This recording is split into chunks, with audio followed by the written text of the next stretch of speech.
Mic बंद कर दे रहे हैं। तुरंत कह रहा है बंद करो भाई, मुख्तार अंसारी को भाई मसीहा बोल रहा है, कैमरा बंद करो। जो 4 गनर लेके चलने वाला व्यक्ति माफिया नहीं हो सकता, मगर मुसलमान नेता अगर से अगर से गनर को लेके चल रहा है तो वो माफिया है भाई। अगर से माफिया होते तो 100-200 लोग पहुंचे, 4-5 हज़ार पहुंचते, 2 लाख लोग कहाँ से पहुंच गए। तो अगर से उसने जिंदे में उस व्यक्ति ने अपने आप को कहा कि हमको सिलो पॉइजन दिया जा रहा है, तो न्यायालय ने सुना क्यों नहीं, सरकार ने सुना क्यों नहीं। सहायता मिली थी अगर किन्नर समुदाय क्या कभी उनके घर गया है या फिर कोई ऐसी कोई सहायता मिली है उनसे आप लोग?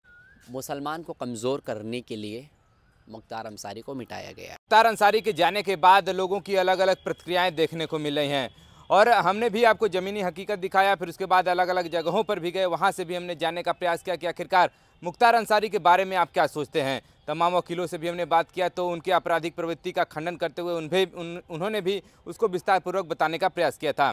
फिलहाल आप देख पा रहे हैं कैमरे के फ्रेम में सलमान चौधरी जी हैं जो कि किन्नर समूह की अध्यक्ष भी हैं और किन्नर समुदाय क्या समझता है उनके इस, जो बहुत सारे लोग कह रहे हैं कि माफिया या फिर गैंगस्टर, दो तरह की बातें चल रही हैं, तो उन पर इनकी क्या राय है, क्या नाम हुआ, हम चाहेंगे कि परिचय आप अपने सबसे पहले बताएं। आई एम सलमान, ट्रांसजेंडर समुदाय की राष्ट्रीय अध्यक्ष, सोशल एक्टिविस्ट। तो जैसे कि सभी लोग तो अपनी अपनी प्रतिक्रिया दे रहे हैं, तो किन्नर समुदाय क्या समझता है मुख्तार अंसारी को लेकर के, आप लोगों की क्या राय है? देखिए, मुख्तार अंसारी एक बाहुबली नेता थे, कोई बाहुबली माफिया नहीं थे। वो किसी को माफिया कह देने से, अंधेरे में तीर चलाने से कोई माफिया नहीं हो जा सकता। उसके बारे में एविडेंस दिखाना पड़ता है। कोई एविडेंस दिखाते, कोई प्रूफ दिखाते कि वो माफिया थे। भाई हम नेता हैं, हमें अपनी जान की सेफ्टी करनी, तो हम 4 गनर लेके चलेंगे ही चलेंगे, 5 गनर लेके चलेंगे जितनी हमारी हैसियत, जितनी हमारी औकात है उतना हम लेकर चलेंगे। जो 4 गनर लेके चलने वाला व्यक्ति माफिया नहीं हो सकता, मगर मुसलमान नेता अगर से गनर को लेके चल रहा है तो वो माफिया है, वो अपराधी है। अगर कोई और जाति का व्यक्ति अगर से 4 गनर लेके चल रहा है तो वो सबसे बड़ा मसीहा है, वो सोशल वर्कर है, वो देश का नेता है, शुभचिंतक है। क्या मुख्तार अंसारी पूर्वांचल का शुभचिंतक नहीं था? क्या मुख्तार अंसारी का किसी के गरीबों की सहायता नहीं करते थे? क्या मुख्तार अंसारी लोगों की मदद नहीं किया करते थे? क्या मुख्तार अंसारी विधायक बनकर विधानसभा के अंदर गए, किसके लिए गए? अफजाल अंसारी पार्लियामेंट के अंदर गया, किसके लिए गया? जनता के लिए गया। अरे मुसलमान झूठ बोल सकता है कि मुख्तार अंसारी मसीहा नहीं है, मगर हिंदू नहीं बोल सकता। हिंदू गर्व से सीना चौड़ा करके बोल रहा है, 36 इंच की छाती लेके बोल रहा है कि मुख्तार अंसारी मसीहा था हमारे लिए, हम सबकी मदद करता था। सरकार कैसी है, सत्ताएं कैसी है? वो 18 साल के अंदर, 18 साल से वो जेल के अंदर है, वो जेल के अंदर है। जेल के अंदर रहकर भी मुकदमे कर देना, ये कौन सी कानून का नियम है? ये कौन सा कानून देश के अंदर चल रहा है? ये कैसा जेलर इंसाफ कर रहा है लोगों के साथ? हर अपराधी, हर कैदी डरा हुआ है, और मानिए तो हर घर में अपराधी है। अच्छा, वो कैसे? इसलिए कहीं भी देखो किसी को मार दिया जा रहा है, कहीं भी किसी को देखो कोई गोली चला के चला जा रहा है, कहीं भी देखिए किसी की लड़की की बेटी की इज्जत लूट के चली जा रही है। क्या वो माफिया नहीं है? वो माफिया नहीं है। किसी का मार का कोई मुंह ही फोड़ दे रहा है, किसी का घर कोई जला दे रहा है, किसी का घर कोई कब्जा दे रहा है, तो क्या ये माफिया नहीं है? हम आपको कितने एविडेंस दें? इस देश में इतने बड़े बड़े माफिया दिल्ली के तिहाड़ जेल में पड़े हैं, वो 10-10 साल 20-20 साल से उम्र कैद से पड़े हैं, उनको तो नहीं मारा गया अभी तक, उनका तो इनकाउंटर नहीं हुआ, उनको तो अटैक नहीं आया, उनका ब्लड प्रेशर तो आया ही नहीं हुआ। तो क्या आपको क्या लगता है, उनके घर वाले तो आरोप लगा रहे हैं कि उनको स्लो पॉइजन दिया गया था, तो आप लोगों को क्या लगता है इसको लेकर? देखिए, जुडिशल जो कस्टडी होती है वो बहुत सेफ जगह होती है, और इस तरीके से अगर से मुख्तार अंसारी ने पहले भी न्यायालय को इसकी सूचना जानकारी दी थी कि स्लो पॉइजन का जहर हमको दिया जा रहा है, तो अगर से उसने जिंदे में उस व्यक्ति ने अपने आप को कहा कि हमको स्लो पॉइजन दिया जा रहा है, तो न्यायालय ने सुना क्यों नहीं, सरकार ने सुना क्यों नहीं? और मरने के बाद सरकार कह रही है, राज्य सरकार कह रही है कि इसकी टीम बना के हम जांच करेंगे। बाप ना भाई है सबसे बड़ा रुपया। अब वो दुनिया से आदमी चला ही गया, अब जांच करके आप क्या करेंगे? हाँ, 10 बजे अब 2 दिन 3 दिन पहले उसको अटैक आता है, 2 दिन 3 दिन पहले उसकी तबीयत खराब होती है, वो आईसीयू में जाता है। आईसीयू में जाने के बाद आदमी 2 घंटे के बाद आईसीयू से कैसे ठीक होकर वो जेल चला जाएगा। ये जेल की जिम्मेदारी है, ये जेलर की जिम्मेदारी है, ये दोषी हैं ये लोग कि वो व्यक्ति कैसे मरे, उनका इलाज क्यों नहीं हो पाया। भाजपा के लोग छाती चौड़ा करके घूमे, छाती खोल कर घूमे, ऐसी वीडियोस इस देश के अंदर वायरल हो रही है। पहले उसका समाधान कर लें, फिर छाती खोल के घूमने की बात हमसे करे हुआ के। उनके बेटे को पैरोल पर नहीं छोड़ा गया, उनके जो अंतिम जनाजा है उसमें वो शामिल नहीं हो पाए, तो इसको आप किस तौर पर देखते हैं? क्योंकि सुप्रीम कोर्ट का गाइडलाइन है कि कम से कम जनाजे में तो कोई भी रहता है, जेल में बंदी रहता है, तो उनको शामिल तो किया ही जाता है। आज हाई कोर्ट चुप्पी साध कर बैठे हुआ है, जिला जज चुप्पी साध कर क्यों बैठा हुआ है? आज यही सरकारें यही तानाशाह कहती है कि हमें डिस्ट्रिक्ट जज की नियुक्ति हमको दे दी जाए। हम सरकारें डिस्ट्रिक्ट जज की नियुक्ति करेगी, सुप्रीम हाई कोर्ट करेगी ही नहीं। तो बताइए वो कानून और वो न्याय कहाँ चला गया? कमज़ोर तो पड़ रहा है ना, हम कमज़ोर पड़ रहे हैं, आप कमज़ोर पड़ रहे हैं। हम कैसे लोकतंत्र पर, कैसे हम इस कानून पर विश्वास कैसे कर लें? कैसे कर लें भाई, बताइए कैसे कर लें? हम अभी तक हमको विश्वास नहीं है। इस वक्त जिस तरीके से कानून है, कानून व्यवस्था बिल्कुल तहस नहस है। सरकार का मतलब कानून, कानून का मतलब सरकार हो गया है अभी उत्तर प्रदेश में। चलिए, ये तो बातें रहीं। बहुत सारे लोग अपनी अपनी गाथाएं सुना रहे हैं, लोग अपना अपना एक प्रूफ दे रहे हैं कि हम गए थे तो हमको ये सहायता मिली थी। अगर किन्नर समुदाय क्या कभी उनके घर गया है या फिर कोई ऐसी कोई सहायता मिली है उनसे आप लोगों को? देखिए, हमारे मऊ में बहुत किन्नर से रहते हैं, उनके यहाँ आते थे जाते थे, उनके यहाँ कभी खुशी पड़ती थी, कभी त्योहार पड़ता था, लोग जाते थे अपना। मगर हमने आज तक कभी अपने कानों से नहीं सुना कि उनको मुख्तार अंसारी के परिवार से, मुख्तार अंसारी से उनको दुख पहुंचा हो, कष्टदायक हुआ हो या किसी तरीके का हादसा हुआ हो। हमने तो ऐसा नहीं देखा। क्या आपने कभी सुना है कि कोई ज़मीन हथिया लिया गया हो मुख्तार अंसारी के द्वारा, या फिर ऐसी कोई बातें हैं? भैया, ज़मीन हथियाने की बात कर कोई अभी हम कोई कह सकता है? अभी हम कोई कह सकता? आपने कभी सुना है? मैंने ऐसा नहीं सुना, मगर ऐसा मैंने न्यूज़ पर देखा है। ज़मीनी हकीकत पे मैंने कहीं नहीं देखा है कि ज़मीन पे आदमी आके कहता हो कि मेरी ज़मीन मुख्तार अंसारी ने हड़प ली। सब मैंने आज तक जितनी भी एविडेंस देखे सब मीडिया पर देखे हैं और सारे प्लेटफॉर्म मीडिया पर देखे और कोई नहीं देखे। अगर ज़मीन की हकीकत पे होता कि कहता कि सलमा जी, मुख्तार अंसारी जी ने हमारी ज़मीन हड़प ली है, तो आप कुछ हमारी सहयोग करते, हम उसका सहयोग करते। तो बताइए, मुख्तार अंसारी के जाने के बाद पूर्वांचल की राजनीति में कुछ परिवर्तन देखने को मिलेगा आपको?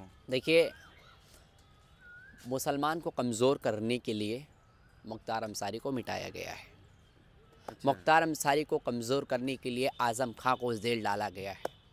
मुख्तार अंसार को बहुत सारे लोग कह रहे हैं कि अभी पिछले रमज़ान में अतीक गए थे, इस रमज़ान में ये अगला हो सकता है आज़म खां का नंबर हो जाए। नहीं, क्यों ऐसा हो जाए? अब नहीं हो सकता। अब इन्होंने जितनी जो भी कर लिया, अब नहीं कर सकते ये। अगर से ऐसा कर दिया तो इस लोकतंत्र से, कानून से विश्वास हमारा उठ जाएगा। हम इस हाई कोर्ट और सुप्रीम कोर्ट के ऊपर हम भरोसा नहीं कर सकते, इसलिए कि जेल बहुत सेफ जगह होती है। खाने पीने के सामान भी आप लेके जाइए तो चेक करिए, आप खाइए, खुद बा खाइए, तब लेके अंदर जाइए।